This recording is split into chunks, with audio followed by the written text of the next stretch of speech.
মুসলমানদের কুরবানি ঈদের দিনে উদয়পুর গোমতীপাড়া এলাকায় প্রকাশ্য দিবালোকে গোমাতা হত্যা করা নিয়ে যে উত্তেজনাকর পরিস্থিতি তৈরি হয়েছিল, সেই পরিস্থিতির পর ঘটনাস্থলে বিশাল পুলিশ বাহিনী মোতায়েন করা হয়েছিল। তার পরবর্তীতেও গোমতী জেলা জুড়েই ছিল এক উত্তেজনা এবং চাঞ্চল্যকর পরিস্থিতি, এবং সেই পরিস্থিতি নিয়ন্ত্রণ করতে পুলিশ কী কী ব্যবস্থা নিয়েছে, পরিস্থিতি কী রকম রয়েছে, সেই বিষয়ে সাংবাদিকদের মুখোমুখি বিস্তারিত জানালেন উদয়পুর গোমতী জেলার ভারপ্রাপ্ত এসপি বিজয় দেববর্মা। শুনবো আমরা বিস্তারিত, সঙ্গে থাকবেন জনবার্তা নিউজের। আজকে উদয়পুরে ঈদ উপলক্ষে আমাদের যে এখানে পুলিশ অ্যারেঞ্জমেন্ট করা হয়েছে, আমাদের সকাল থেকেই আমাদের এখানে সিনিয়র অফিসাররা এবং আমাদের যে থানার স্টাফ এখন মোবাইল টহল দিচ্ছে, বিভিন্ন জায়গায় আমাদের ডিটেল করা আছে। কিন্তু আমরা আমাদের কাছে খবর আছে যে প্রায় এরকম 10:30 পৌনে 11টার দিকে যে একটা ছন্দন এলাকায় একটা নদীর পাড়ের সামনে একটা এখানে কুরবানি হচ্ছে। তখন আমরা ইমিডিয়েটলি আমরা এখানে গেলাম, আমাদের সিকিউরিটি পার্টি এখানে থানার স্টাফ। তখন এখানের যে স্থানীয় কিছু যে হিন্দু যারা হিন্দু তারা মানে একটা কমপ্লেন করছিল যে এখানে ওপেনলি এখানে কোরবানি হচ্ছে। তখন আমরা আমাদের পুলিশ স্টাফ সঙ্গে সঙ্গে এখানে গিয়ে দেখি এবং একটা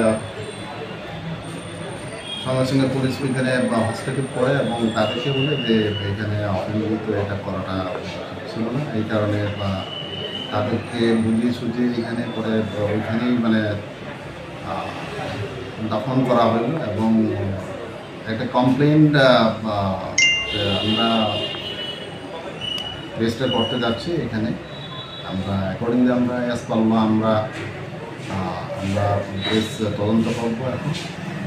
আর তারপরে আরেকটা শহরবাসীর প্রতি আমি সবাইকে আমি অনুরোধ রাখবো যে শান্তি বজায় রাখার জন্য, কারণ উৎসব এখানে ধর্ম যার উৎসব সবার, আমরা সবাই মানে এটা প্রায় সময়ই এখন মানে আমার হিন্দুর উৎসব থাকবে, মুসলিমদের উৎসব থাকবে, খ্রিস্টানদের থাকবে, বুদ্ধের থাকবে, এরকমভাবে চলতে থাকে।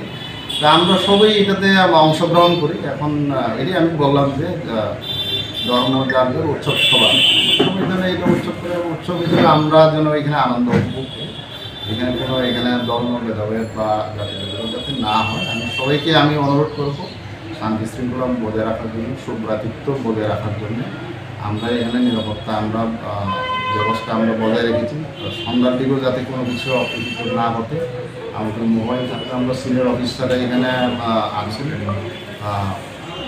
আমরা এখানে আমরা নিজেরা আমরা টহল দিচ্ছি এখানে। তার উদয়পুর রেল স্টেশন প্রত্যেক বছরই দুর্ঘটনা হয় ঈদের দিনে, এবার কি কোনো বাড়তি ব্যবস্থা রেখেছেন সেই দুর্ঘটনা রোখার জন্য? হ্যাঁ, এবার আমরা রেখেছি, আমরা চেকিং আমরা বাড়িয়ে দিয়েছি। আমরা এখানে স্পেশালি 3 জন আমরা ডিএসপি আমরা রেখেছি। আমাদের আদার দিন আমরা অফিসার ছাড়াও আমরা এখানে এক্সট্রা আমরা ফোর্স রেখেছি, যাতে কোনো এরকম দুর্ঘটনা না ঘটে আমরা করতে গিয়ে। যেটা রাজনগর যা ভুবনেশ্বর মন্দিরের কাছে, প্রায় অ্যারাউন্ড 100 to 150 মিটার্সের জায়গাতে একটা মুসলিম পরিবারে এরকম হচ্ছিল যে এখানে ভিতরে কোরবানি হচ্ছে, এবং ওইটা নিয়ে এলাকার মধ্যে একটা চাঞ্চল্য দেখা দেয়। এবং তাদের অভিযোগ যে এখানে কোরবানি কেন হচ্ছে এই নিয়ে এখানে একটা চাঞ্চল্য দেখা দিচ্ছিল। এবং ওইখানে একটা নাম হচ্ছে বিল্লাল হোসেন, যিনি ওইখানে এসেছিলেন এবং তাকে মানে যারা করা হয় যে উনি এটাতে কোরবানিতে দিতে এসছে এরকম।